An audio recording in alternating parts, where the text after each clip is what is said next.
Welcome to my channel Vagdevi's art.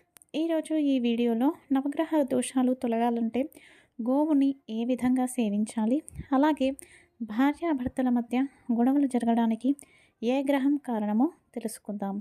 ముందుగా జాతకంలో ఉన్న నవగ్రహ దోషాలు తొలగడానికి గోవుని ఎలా సేవించాలి అన్న విషయం తెలుసుకుందాం. మనం గోవుకు ఆహారం తినబడడానికి గోశాలకు వెళ్తాము. కానీ గోవుకి ఆహారం తినబెట్టడానికన్నా ముందే మనం గోశాలను శుభ్రంగా ఉంచాలి. గోపేడను ఎత్తడం, గోశాలను ఊడవడం, అందులో ఉన్న గడ్డంతా తీసేయడం, ఇలాంటివి చేస్తే గోసేవ చేసినట్లే. అలాగే జాతకంలో సూర్యుడు బాగాలేకుంటే గోధుమలను నానబెట్టి ప్రతి ఆదివారం తినిపించడం, కుజుడు బాగా లేకుంటే మంగళవారం ఎర్రకందులు నానబెట్టి తినబెట్టడం చేయాలి. అయితే ఇవి బాగా ఎక్కువ క్వాంటిటీలో కాకుండా కాస్త తక్కువ క్వాంటిటీలో పెట్టాలి. ఇక గోవుకి హాని కలిగించే ఆహారాలను పెట్టకూడదు. అలా చేసి దానికి ఏదైనా హాని కలిగింది అంటే అది మహాపాపం, మహాదోషంగా జాతకంలో తయారవుతుంది. అలాగే గోవుకి ఆహారాన్ని అందించేటప్పుడు చేతితో తినిపిస్తే చాలా మంచిది. వీలైనంత వరకు అలా చేయడం వలన ఆ గోవు యొక్క నాలుక మన చేతి గీతలకు తాకి మన రాతే మారుతుంది. దేవత అనుగ్రహం కలుగుతుంది. గోవు శరీరానికి పుష్టి ఇచ్చే ఆహారాన్ని మాత్రమే ఇవ్వాలి. అయితే గోలోకం అనేది బ్రహ్మ విష్ణు లోకాల కన్నా కూడా పైన ఉంటుంది. ఒకానొక సమయంలో ఇంద్రునికి సందేహం వచ్చి బ్రహ్మదేవుణ్ణి అడుగుతాడు, విష్ణులోకం బ్రహ్మలోకం కన్నా గోలోకం ఎందుకు అంత పై స్థాయిలో ఉంది అని అడిగినప్పుడు బ్రహ్మదేవుడు, నువ్వు గోవులను చాలా చులకనగా చూస్తున్నావు ఇంద్ర. గోవులు యజ్ఞానికి మూలాలు. యజ్ఞం చేస్తేనే హవిస్సులు దేవతలకు అందుతాయి, పితృదేవతలు తృప్తి చెందుతారు, మనుషులకు జీవితం అనేది ఉంటుంది. పూర్వంలో సురభి అనే గోవు 11,000 సంవత్సరాలు నా కోసం తపస్సు చేసింది.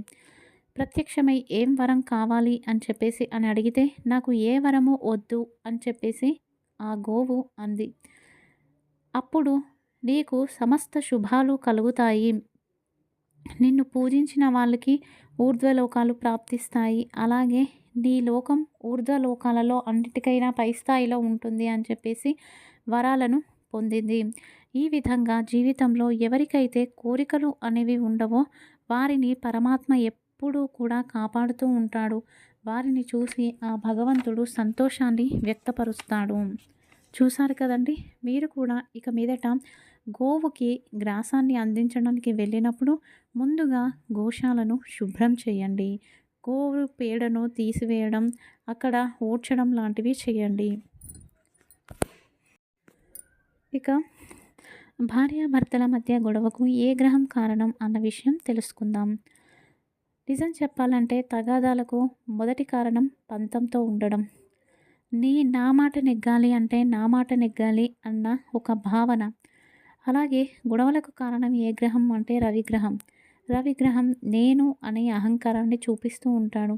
ఎవరి జాతకంలో అయితే రవిగ్రహం బలహీనంగా ఉంటుందో వారికి కోపం త్వరగా వస్తుంది. ఈ రవిగ్రహానికి తోడుగా కుజుడు కూడా జాతకంలో బాగా లేకుంటే ఇక ఆ గొడవ చిలికి చిలికి గాలివానగా మారిపోతుంది. ఒళ్ళు మర్చిపోయేంత ఆవేశంతో తూగుతూ ఉంటారు.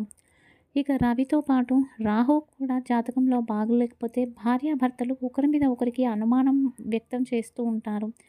అలాగే ఈ రాహువు గాసిప్స్ని నమ్మడం, అంటే ఏదైనా ఎదుటి వ్యక్తుల మీద ముచ్చట చెప్తే దాన్ని నమ్మడం కూడా చేస్తూ ఉంటారు.